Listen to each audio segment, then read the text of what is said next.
Good evening. This is the Elliott wave update for the NASDAQ 100 for Tuesday, July 5th, 2022. I want to begin by recapping what I said on yesterday's update, that if the market still needed to make clear whether the minor wave 2, all of this, is complete. And if it is complete, what level? Is it here or is it yet to come? So I did also talk about that the upside picture suggested that 12,262 up here, it completed minute wave A of minor 2. So this is still the suggestion.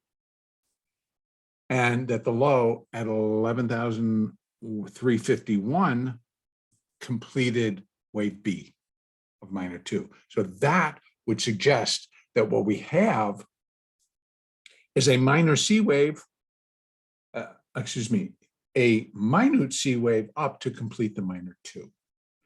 And that would be, this is A, this is B, and then we get the C wave up, which will always be 5.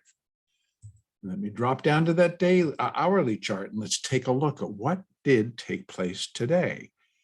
And I commented yesterday, if you listened to my update yesterday that I made right when Globex opened, I was basically discussing that the market kind of opened a little bit unchanged and higher, and then it just shot higher. And it was like 1,000 futures and then 2,000 more. So somebody came in and they bought a lot of futures straight out of an opening on a holiday. And so I found that to be a little bit strange, but then sure enough, this was the buildup in Europe. Then this was we're coming back online.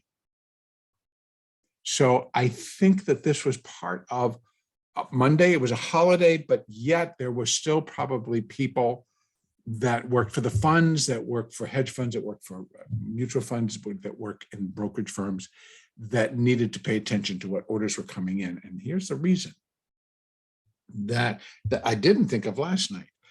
This basically is our first day of July. And I know that we have to go back and we have to look at all of July, but let's just take a peek. That July, go up one, July 1st was Friday. So new money coming via 401k would have been sent out Friday night, given to whomever for execution on the next trading day, which was today. But if you had a lot of orders coming in over the weekend, maybe you stepped up to the plate yesterday on this reopen and bought what you knew you were going to get out of the orders that would come through today. Just a thought, but I thought it was bizarre. So when I came in today and I caught this action down, I was like, this is interesting, because that kind of led me to believe that we didn't have very much further to go to start breaking down below 11,351 and thus triggering the other count, that this completed a smaller wave 2 that would then revert over to a minor 3rd beginning. So that this was, well, it would be a part of the minor 3rd. The minor 3rd had already begun off of that high, but this would have been minute 1, minute 2, would have been much lower, and then dropping over as the 3rd wave kicked in. And we were close to at least getting to a first break point. And then the major break point would have remained down here at 11,068 to give total confirmation. But that did not happen. So now what I am looking for coming on the hourly chart, if indeed, which I'm now suggesting and basically saying that we are likely to continue, and whether, and ultimately, based on this, I would expect that we're going to break above 12,250 55 and get up closer. Now I want to go back out to that daily. And what I want to do is now add C wave. So if this is the A and that's the B, what we can add is a C wave. And that would go from there down to there. And I'll make some adjustments once I go back down to the hourly so we can see the levels, the C wave levels now, where we can go with all of this. And I need to activate that and bring that down to there. Come on, come on, come on. Come on. It wants to give me grief.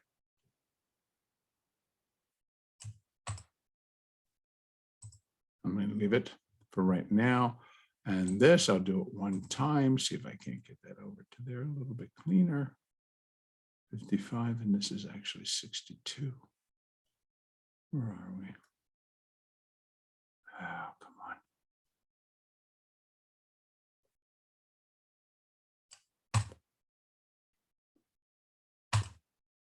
All right, so that is 262, perfect. So that's pretty close. So what that could then suggest, as this is the B wave, and this is a very ugly, but we're now beginning a C wave, or we're beginning the C wave up, and this is, I'm not even sure what this could be. But if the rally continues, I'm going to be looking at this as a very strange, which I've not seen before, a 1, A, B, C, 2, a 3 of a C, and a 4 and a 5.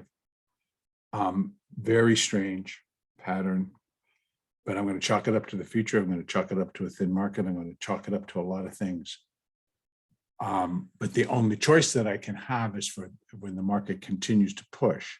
If this doesn't complete it, see on the daily, I still can go with 1, 2, but it continues to suggest if that's the case, we're breaking immediately. The strength is done. And I don't think that's the case because they're now have it up above like towards 825, 11,825. So they're holding above the close. They're waiting for further direction, blah, blah, blah. But it could. So let's get the picture together. Let me just kind of show you what our possibilities are and where we're sitting on which crevice and what it all could happen. And it can be quick, but I can't discount the buyers that have come in for whatever the reason. There is money being moved into the market, period. It's being placed. So whether it stays, I don't know. But today, money was coming in. I would, and history or just recent history is these funds accept their new money and it comes in on that Monday and Tuesday of the 5th. And so there have been yesterday and today. And so because of the holiday, today, tomorrow, I would assume. If not, then we got it all today.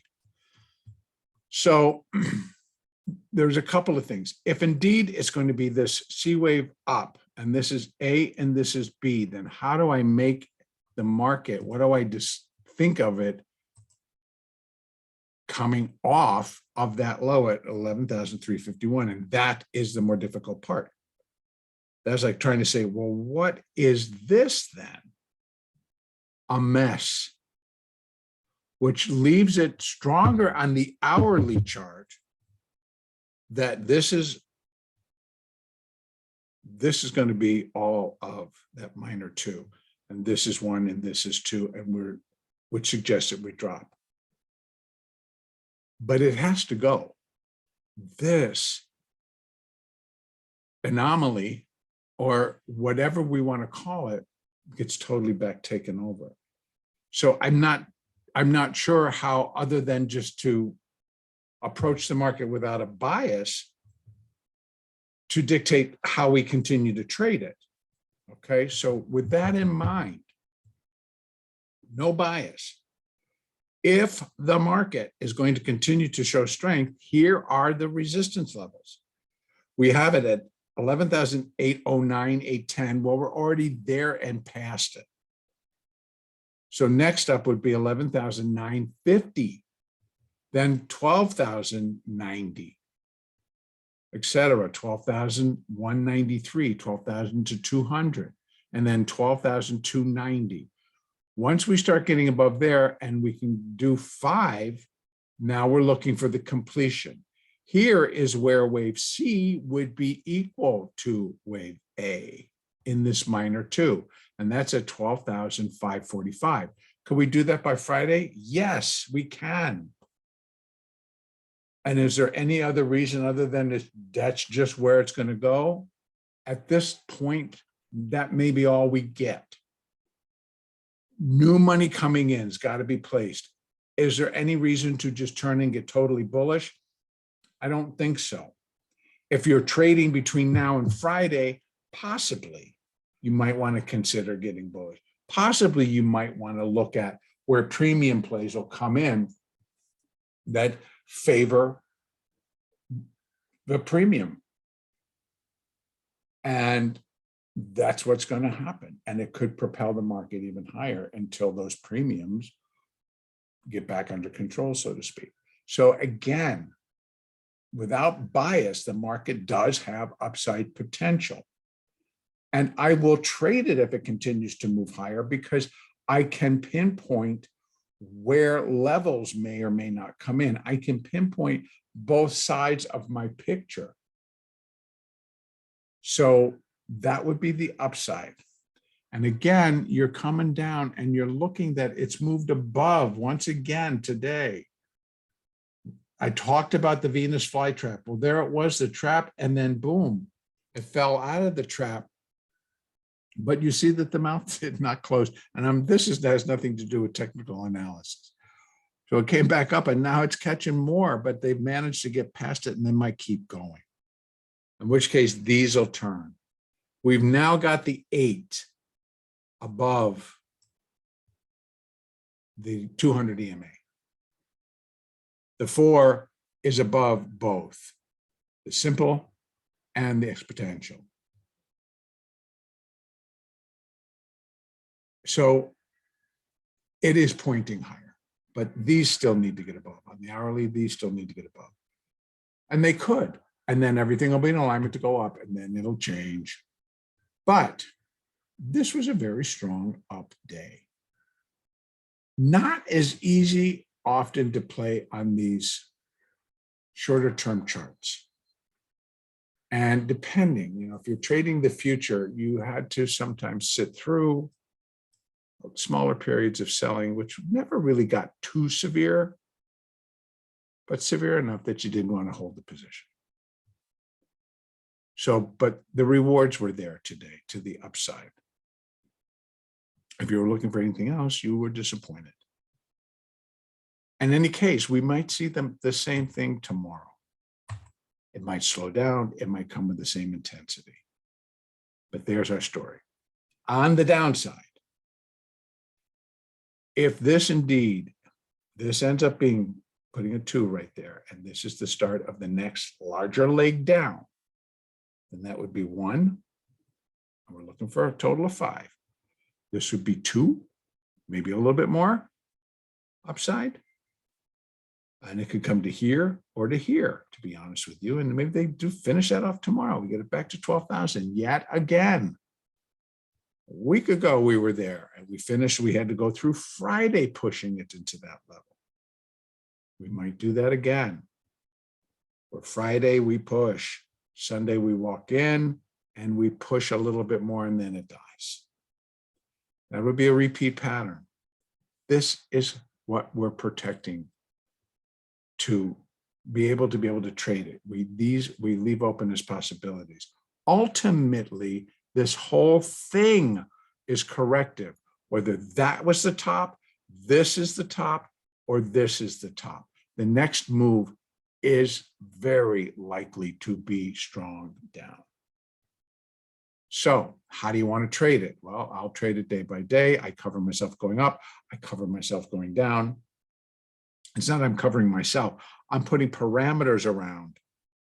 And what should I expect after a very strong hourly bars of up action?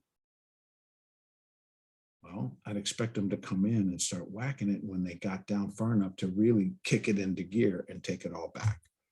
And I've seen in the past where they do it pretty dang quick. So that's why I'm going to leave this for right now.